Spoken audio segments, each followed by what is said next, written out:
when it comes to bridling, the same with a lot of the traditional approaches to haltering, is it's trying to change our mentality around lifting heads up versus lowering heads down. So what do I mean by that? Is that when people go to put their halter on and they bring it up over the nose like this, their arm is under the chin, and then they flip the pole band up over the top of a horse's ears. All of that is promoting head up, jaw out. With everything I do, I'm trying to encourage my horses to start off low, and then I can invite them to come up. Even when I get on and ask them to ride around, I want them to start long and low, and then I can elevate their head and neck as we go. So I'm going to do the same thing with bridling. Everything means something. Well, here's what I'm saying, is you got to do this everywhere, or don't bother doing it anywhere. It's like if I just teach this horse that when I put this over his head and neck, he starts to think down. If I was then to take this bridle, I put it over his muzzle, whoop, he's getting confused there, over his muzzle and underneath his chin, like so. Now what I'm going to do is I'm going to switch and put my right hand up between his ears, and I'm going to ask him to lower his pole and then release. So I'm pushing down with my arm, and the moment that he softens his pole down, I relax, pushing down with my arm. Now I'm going to push down just a little bit more and release.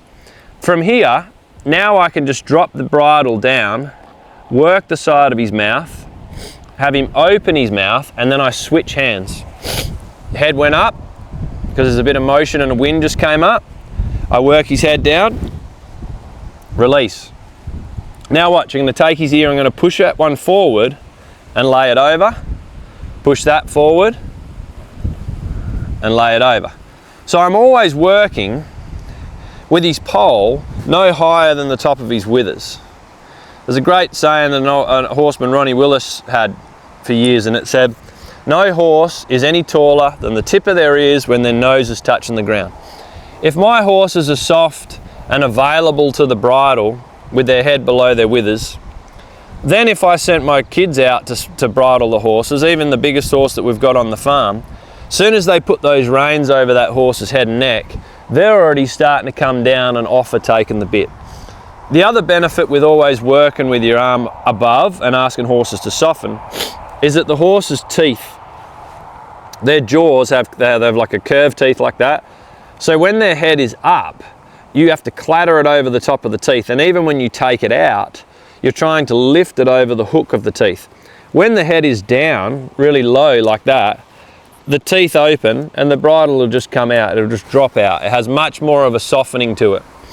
So this is a really beneficial way of just building this mental stillness, this nice low softness, and a nice polite way to get horses to not wrestle with you when it comes to bridling and or putting on the halter.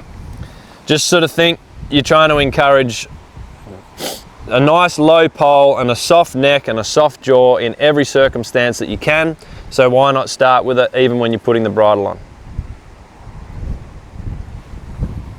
If you're interested in more information around some of the topics that you're seeing me cover here on YouTube, please visit www.horsemansblueprint.com.au for more information.